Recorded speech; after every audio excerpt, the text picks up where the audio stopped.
What's up, dudes? Max here, back with a pretty significant update to Injustice 2. In the previous Watchtower stream, we got a glimpse of how a lot of the premiere skins are going to be working for the game, where we got to see Power Girl as well as John Stewart Green Lantern, but those two characters aren't specifically having me super excited, and there's not a premiere skin that has me off the rails right now, except for something along the lines of, I'd say, Mr. Freeze as Captain Cold, and we've gotten some small glimpses as far as what that is going to look like. Now, this video is going to contain some minor spoilers. There is already spoilers in the title of this video, but the biggest spoiler is how you actually acquire a lot of these, and that is telling of some events you might run into during the game. Now, I've had a few people tell me that have had a lot of hands-on time with it so far that a lot of this stuff is concrete and indeed real, because upon playing through the story mode of Injustice 2 is where you will unlock a whole bunch of premiere skins for characters.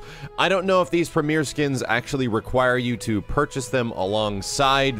there's like this certain currency that you can get in Injustice 2 that's outside of regular gold that allows you to purchase shaders for characters or a multitude of shaders as well as premiere skins, I believe. But for the most part, you have to play through the story mode to actually unlock these things, which makes sense. Now, I don't know if you guys are familiar, Mortal Kombat X did something sort of similar. When you played through the story mode of that game, you ran into several characters that were not a part of the main roster, and a lot of us were immediately wondering when the majority of these characters would become playable in some way, if they'd be in a combat pack or anything like that, or a variation, etc., etc., and it just never came true, and they were just small little bonuses to the story mode of Mortal Kombat X. And it appears to be a similar situation to Injustice 2. I have a friend that has an early copy, and he was going over some information with me about a lot of the crazy stuff that happens in the multiverse, and apparently there is a Robin multiverse up right now, where you have to fight a level 20 Robin, and this Robin gets decked out with some of the craziest special moves and abilities that are in the game.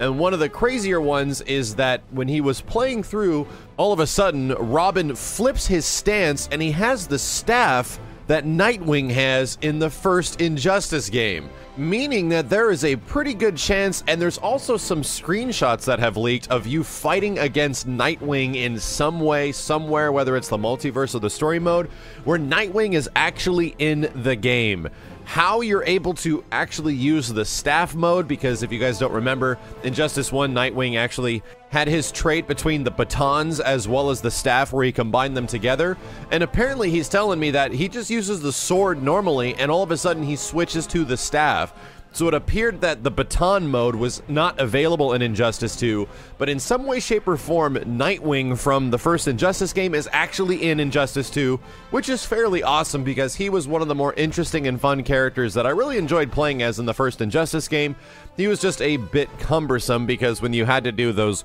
weird hit confirms where you'd play online, it was just a freaking nightmare to land some of those combos, but I really genuinely enjoyed a lot of the ways that Nightwing played. We don't know if he's going to have any of the baton mode. I'm not too sure if he's going to actually go forward with any of the projectiles he has, but I would assume that this potentially could be a modifier of gear, which would be a little upsetting. I actually want Nightwing to be readily playable in the game somehow, but it would make a lot more sense because there has been a lot of news coming out about gear and ability gear and things that actually modify the way that your character's trait plays out. That could definitely be the reason why Nightwing is in the game, because Robin could have a trait modifier that allows him to switch to staff instead of throwing the batarangs that go on the ground that explode or return or let you teleport. He can just switch to the staff and essentially all of a sudden be transformed into Nightwing from the first Injustice game, which is an awesome little sneak peek, I do say. But I'm curious how many more there are, because there are also people talking about Sinestro possibly making an appearance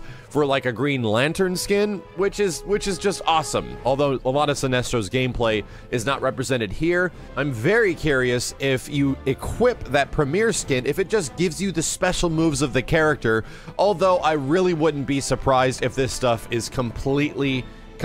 not in ranked at all and is literally tied just to player matches and gear stats and ability stats and things like that. and all that stuff is kind of taken away from the player when you go into a ranked match of some kind. Either way, it's a very interesting development. There's a couple characters I'm super curious about. I will definitely do my best to see if I can possibly get the Nightwing skin at all possible, but I'll be back to update you guys as soon as possible. Hopefully, I'll be getting my copy pretty soon to make some content ahead of time, because I would love to do a lot more of those level 1 versus level 20 challenges, and apparently there are a few of them in the multiverse right now that I definitely want to check out. As always, dudes, let me know what you think about the possibility of Nightwing, Sinestro, as well as all these crazy premiere skins, really modifying the characters in the game, and I'll be back with more Injustice 2 updates that interest me as soon as possible. My name is Max, and I'll see you next time.